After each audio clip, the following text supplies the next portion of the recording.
Thanks, Clive. I'm Tulare Glyn-Jones. Welcome to Wales Today. Your headlines this evening. From Roman ruins to graveyards, our legally protected heritage sites are under threat from criminals.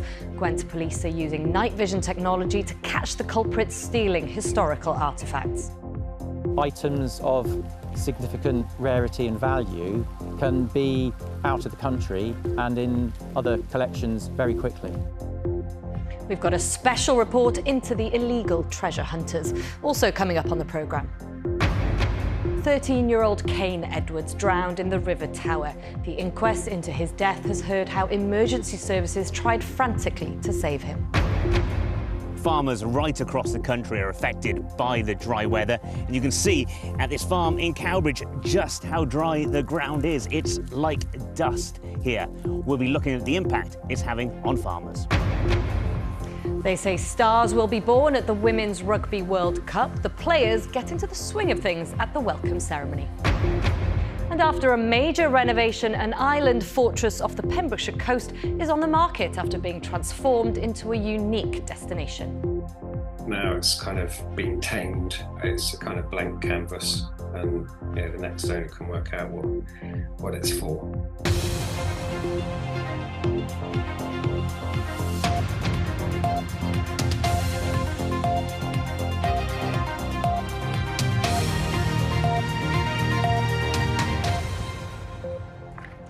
Noswaith, good evening. They're the ancient sites of Wales which help tell the story of the nation. But there are fears that thieves are targeting parts of the country to unearth rare and valuable artefacts for the black market.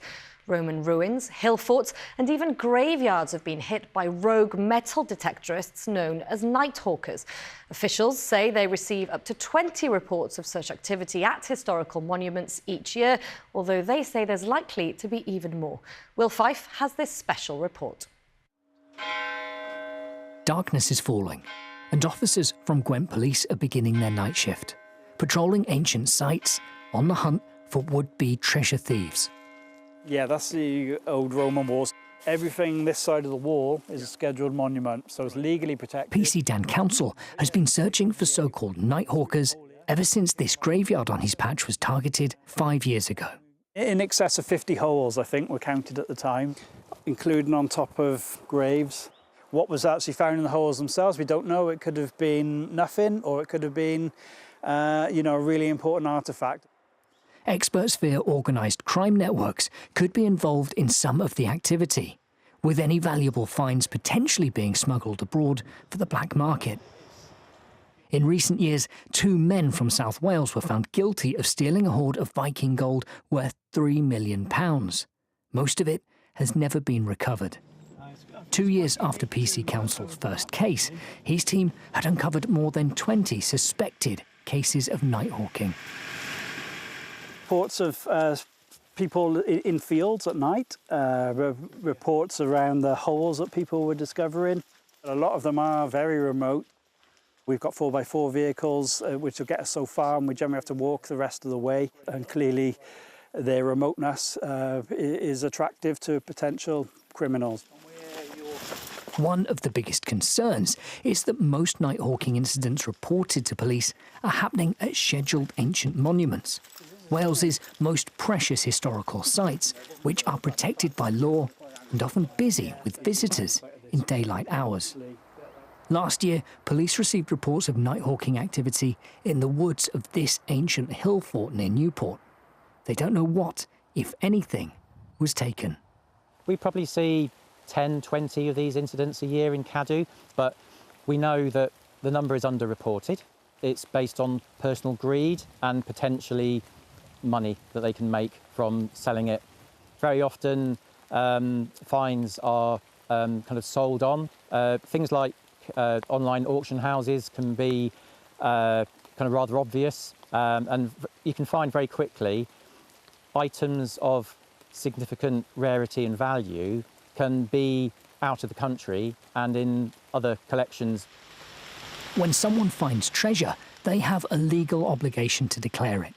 Providing they followed the rules and had the landowner's permission to dig, they'll be entitled to a share of what it's worth. Authorities say the vast majority of metal detectorists follow those rules, and when they do, deep in the archives of the National Museum in Cardiff, curator Sian Isles can help to decide what their find is and how much it could be worth.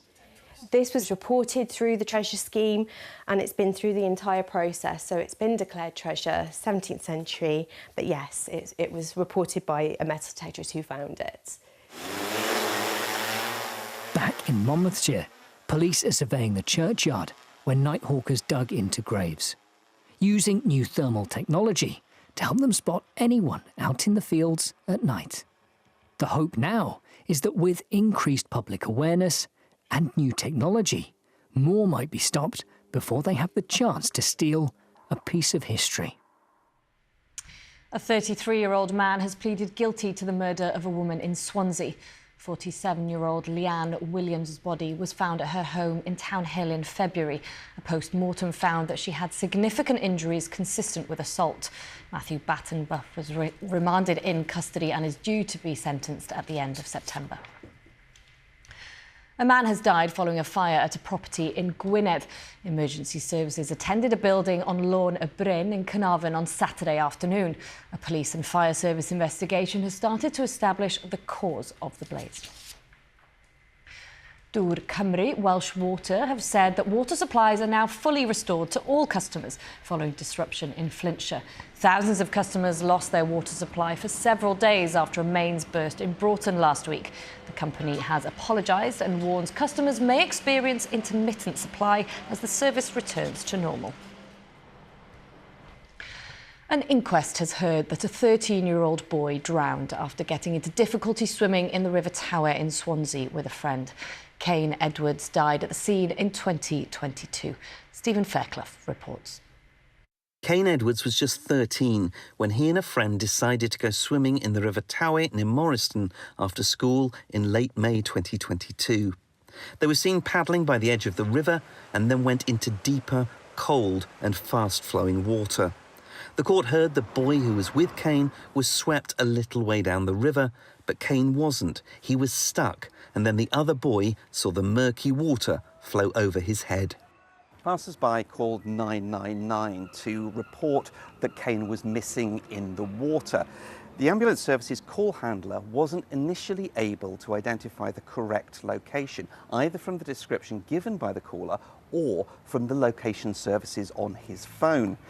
Initially, the fire service went to the wrong location and had to search for the place where Kane was in the water. The coroner asked if valuable time had been lost by not knowing the correct location. The coroner heard that when the fire service, ambulance hazardous area response team and the police did arrive at the scene, frantic searches began of different pools in the water. A fire officer found Kane trapped under the water. He was caught in part of a submerged tree. As they struggled to release him, one of his shoes floated to the surface and was carried downstream in front of Kane's family. He was brought to the shore and the coroner heard that he had been underwater for more than an hour and couldn't be revived. The inquest will continue tomorrow. Stephen Fairclough, BBC Wales Today, Swansea. Well, it's been a challenging summer for farming across Wales, with the driest 6 months recorded in almost 50 years. The British Growers Association has warned there could be shortages of some vegetables, including broccoli, cauliflower and cabbage, if sustained rainfall doesn't come soon. Our reporter Matt Murray has been to a farm in the Vale of Glamorgan to find out more. Farmers right across the country are affected by this dry weather, and unions are saying that all farmers are feeling the pressure at the moment. Last week, Natural Resources Wales declared a drought in parts of Wales, including here in the Vale of Glamorgan, after the driest 6 months on record in 50 years. So let's speak to Andrew Shackle now, who's the farm manager here at this farm in Cowbridge.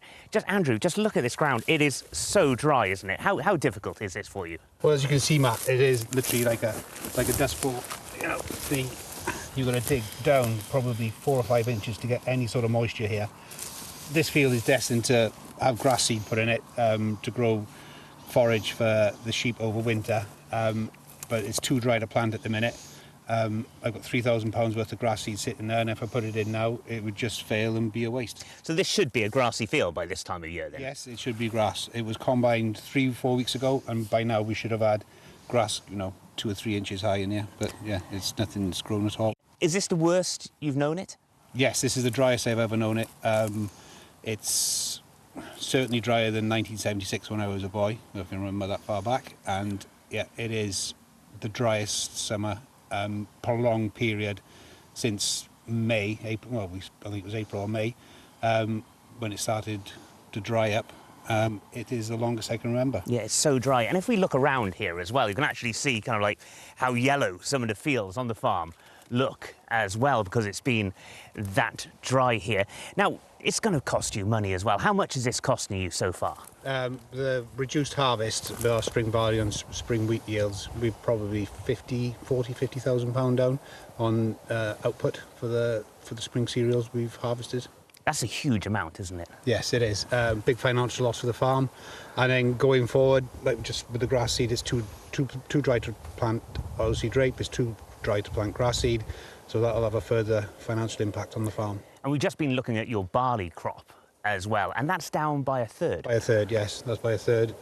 We'd normally expect probably 8 tonne a hectare from the yield from the barley, and we were down at 5 in some fields.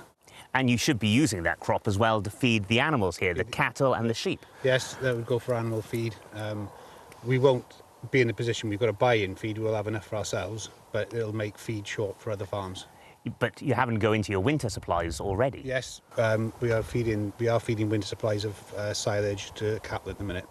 And that's the picture right across Wales for many farmers, isn't it? Yes, I've heard a lot of horror stories where people are probably 30% down, 40% down on their silage stocks and are already feeding now. But of course this will also, in the long run, have an effect on the consumer as well, because it will mean that actually it'll become more expensive, your beef and your lamb. Yeah, your beef and your lamb will become more expensive because feed costs will rise and the farm will need more money to pay for those rising costs. So you're just praying for rain at the moment? Yes, we are praying for rain. I look at the forecast every day to see if there's any on the horizon. Next week, a couple of showers maybe, but nothing, we need a lot more than a couple of showers. Well, unfortunately, I have had a look ahead, and it does look like it is going to be dry for the rest of the week, but we'll have a full weather forecast at the end of the programme. We're staying with farming now, as restrictions relating to the blue tongue virus have been eased, which allows vaccinated livestock to be transported from Wales into England. It means sheep and cattle that have been vaccinated against the potentially fatal disease can now be transported to a market within 12 miles of the Welsh border. Our environment correspondent Stefan Messenger is here now. How significant a change is this, Steph?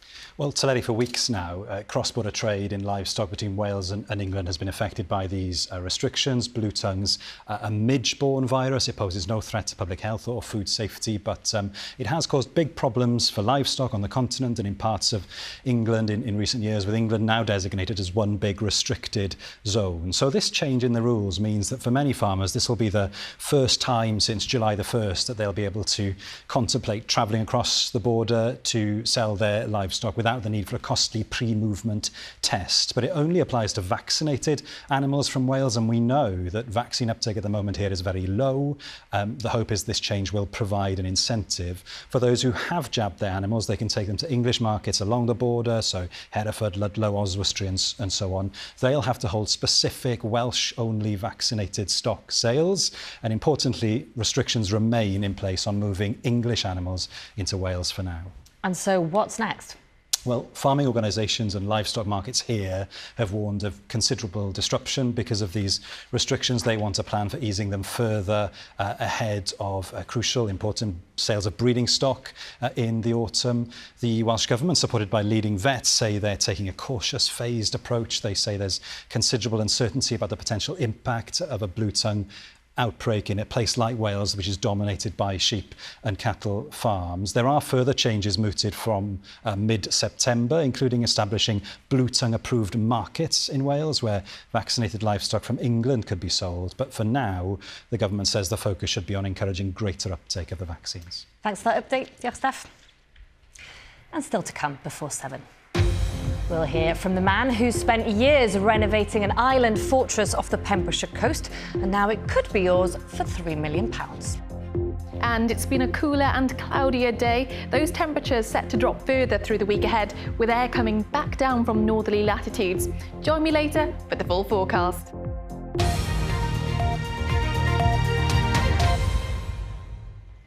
And one of the biggest sporting events of the summer gets underway this week with the start of the Women's Rugby World Cup. England are the hosts and the favourites to win the tournament, but Wales's campaign starts on Saturday, facing Scotland in Salford. It's seen by many as a pivotal game, with Canada, ranked second in the world, also in their group. Our reporter Eleanor Rice will be bringing us the latest from the Wales camp throughout the tournament, and she's been looking ahead to the big kick-off. A warm welcome in Manchester over the weekend. The land of song treated to a performance themselves. Wales's women are gearing up to take on the world's best at the Rugby World Cup, which is now just days away. I know this group will be working hard, and we will be having that identity of we're going to be a hard team to beat. It's what we are as a nation. We're very much the underdogs, and we enjoy it. And that's what, having these two next to me side by side, they will be leading that on the pitch, and it's something that they will grow. Playing at a World Cup truly is something that we have all dreamt of. First up, it's home nation's rival Scotland on Saturday. Off the field, the Scottish side are facing an all-too-familiar battle. More than half of their squad fear being left without a professional deal after the tournament. Just last year, the WRU had to apologise for the way it handled contract negotiations with the Welsh side. I wouldn't wish what we went through on any other team, and I think it's really, really poor timing for them that they're going through this now. And I do, we feel their pain. I guess our timing was just possibly a bit better, but also we're here to play rugby and we're here to win that test match, and we know how important it is, so it's just going to be who's better on the day. After that, here's how Wales's tournament shapes up. They'll stay in Salford to face world number 2 side Canada next weekend, before finishing against Fiji in Exeter, coached by a very familiar face, former Wales boss Johan Cunningham. If they end in the top 2, it's on to the quarterfinals in Bristol. Stars will be born, won't they, through this Rugby World Cup, or we're starting to see stars being born, and we'll see them come to life further. And I've seen a stat earlier, 49% of women's rugby fans were only become fans in the last 2 years. So it's a different fan base. It's new fans are engaging with the sport, and I think that will increase throughout this tournament. But 100%, stars will be born. For now, the formalities are over. Focus turns to the weekend's opening game. And Ellie joins me now. It certainly looks like they're having a good time, but that first game against Scotland is a big one. Artillery, it's a cliche, isn't it? But it really is a must-win game for Wales this weekend. It might sound presumptuous, but this fixture could decide who finishes in the top 2 and progresses to the quarterfinals in Bristol. It's hard not to mention Canada. I hate to skip ahead. We don't play them for another week, but they are the ones to watch. They're essentially an amateur side. They've crowdfunded to get to this World Cup, but they're world number 2 for a reason. They're not to be underestimated. So yes, we want to come out with a win. We don't want to go into that game on the back foot if possible. Former international Joanne Lillicrap, who we heard from in my piece there, she says the team's the most prepared it's ever been. Wing Jasmine Joyce-Butchers says the current environment's the best she's seen within Wales. So the pressure's on, but the noise coming from the camp is very positive. We heard there about the Scottish players worried about their pro contracts, but it's actually Wales's first tournament since they've turned professional as well, isn't it? It's hard to believe, isn't it, that this time last year the side was given a final ultimatum contract offer and 3 hours in which to sign it. The BBC saw an email in which the players were threatened with withdrawal from the WXV2 and the World Cup that we're here talking about now. It was an anxious time, but a resolution obviously came to pass, and the WRU apologised for how they handled that. It's been mixed on the field since then. In the warm-up series in Australia, in the build-up to this tournament, Wales had an historic first test win against the Wallaroos, a first win under Sean Lynn too. Now, all 30 members of that squad have travelled to Manchester alongside Kerryn Lake and debutante Branwen Metcalf. Sean Lynn says it's a mix of experience and talent, a mix he hopes is destined for success. Ellie, we look forward to your coverage. And you can hear much more about the build-up to the Rugby World Cup on the Scrum 5 podcast on BBC Sounds. Now, some athletics news, and Wales's fastest man has booked his place at the next month's World Championships in Tokyo. Jeremiah Azu, who won the 60-metre world indoor title earlier this season, equalled his personal best at an event in Stratford. He won with a time of 9.97 seconds. The 24-year-old from Cardiff had finished second in the Great Britain trials, but until now hadn't yet run the qualifying time for the World Championships. Now, how does owning a 19th century Napoleonic fort off the Pembrokeshire coast sound? Well, if you have £3 million to spend, then it could be yours. Thorn Island has undergone a major renovation and now boasts 40 beds and even its own nightclub. Sam Richards reports. The fort has all sorts of nuances that you've got to figure out. Checking out his new purchase, Mike Connor fulfilled a childhood dream in 2017 when he became the owner of Thorn Island, forking out just over £500,000 for the privilege. If I had a list of things that really excite me, like having a cave or having a fort or having an island or having a boat, this is just every box ticked. When Mike got the keys, Thorn Island had been derelict for 17 years and had no running water. What followed was an intense renovation effort, with 6 workers living on the island for about 4 years. Now it's a luxurious party spot, equipped with 40 beds, 4 ensuite bathrooms and even its own nightclub. It is a one-off and people just, they sit on deck chairs at the top and just stare out to sea. For me, I found it very cathartic, just having this sort of parallel life of complete chaos, which actually, particularly during COVID, was awesome.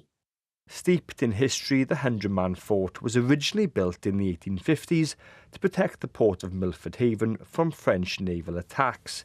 It operated as a hotel from 1947 to 1999 and proved to be a popular spot for weddings, hen and stag parties and birthdays.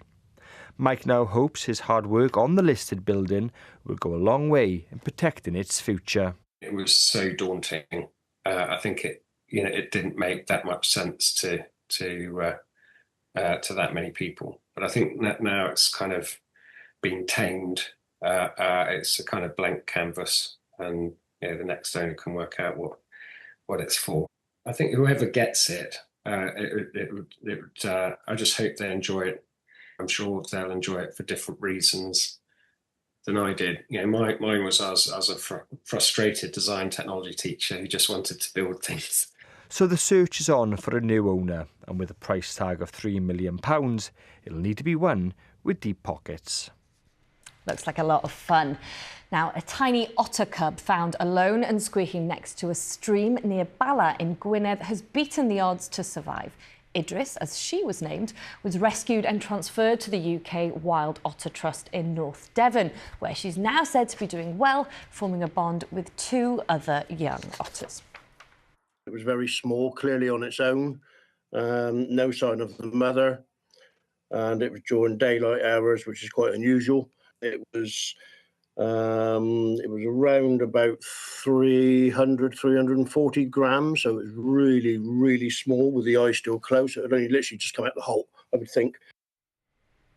Adorable. Now it's time for a full check of the weather. Sabrina is here with tonight's forecast and look ahead to the bank holiday. Hi to Larry. Good evening, Gol. Yes, I'm just touching on the bank holiday forecast. I know some of you already are thinking of making some outdoor plans. At the moment, it's looking largely dry and settled. No significant rain in the forecast through this week, but next week we do have some signs of rain. So I'd say by that stage, it will turn more unsettled. So the heat was very much the story over the weekend, wasn't it? But today it has been cooler and cloudier for many of us. Through the week ahead, we will see some cooler air coming down from more in the way of some northerly latitudes. That will take the edge off those temperatures. You can see more of a northeasterly wind direction by the time you get to around Wednesday and Thursday. So provisional weather stats have been released by the Met Office today. At the moment, signs that 2025 is looking like one of the warmer summers on record in terms of the UK. The average temperature 16.2 degrees Celsius. That's around 1.6 degrees higher than what we'd usually expect at this time of year. And that's due to a combination of factors, including the dry ground from spring, high pressure, and the unusually warm sea surface temperatures. Then in terms of today, it's been pretty mixed across the country. Pembrokeshire, for example, have seen areas of showery rain and quite thick clouds throughout much of the day, actually. But the best of the sunshine has been experienced in parts of northwest Wales, including in Criccieth. As we go through this evening, then, we do start the evening with some large areas of cloud, actually, more than what we see here. And there are some scattered showers in parts of the far south. As we go through latter part of this evening and overnight, we will see a bit more cloud tend to trickle in, and again showers mainly focused in parts of the far south, those overnight lows dipping away to around 12 to 14 Celsius. In tomorrow's forecast then, again the chance for a few showers in the far south, but I think many of us just getting away with a dry day. Sunny spells, areas of cloud, winds coming in from the east-northeast, typically light to moderate in strength, and those daytime highs getting up to around 20 to 25 Celsius, warmest if we get a bit of sunshine in parts of the southeast. By the time we get to the middle part of this week, then high pressure situated over Iceland, and that means wind direction typically coming in from the northeast, and that's when we're going to see temperatures fall closer to or a little bit below average. Starting out on Wednesday then, probably quite cloudy initially, but as the day wears on, there should be growing amounts of sunshine and it should just about stay dry. Those daytime highs 18 to 23 Celsius. Thursday's forecast looks quite similar, so temperatures typically a few degrees below average in places. Then as we look further out towards the bank holiday weekend, you can see there's a lot of dry weather in the outlook. Chance at the moment for a few scattered showers on Saturday, and then an ex-hurricane will affect us next week. So that's basically just a low pressure system, and that does mean a higher chance for some significant rain. But at this stage in the forecast through the week ahead, I think it's more in the way of some scattered showers that shouldn't have too much of an influence. And you can see that temperature trend generally is looking like it is going up towards the end of the forecast. And that's your very latest. See you soon. Back to you, Larry. Thanks, Sabrina. And our main story again tonight. Experts believe illegal treasure hunters are targeting ancient sites to steal artefacts for the black market. Rogue metal detectorists known as night hawkers who use the cover of darkness to sneak onto protected sites and dig for treasure. Very often finds are kind of sold on. Things like online auction houses can be kind of rather obvious, so people might do it through kind of antique centres, things like that, or it could just be kind of private networks, again through kind of social media. And that's Wales Today. We'll be back after the 10 o'clock news with the latest headlines, but until then, from everyone on the team, thank you for watching. Good night. Nos da i chi.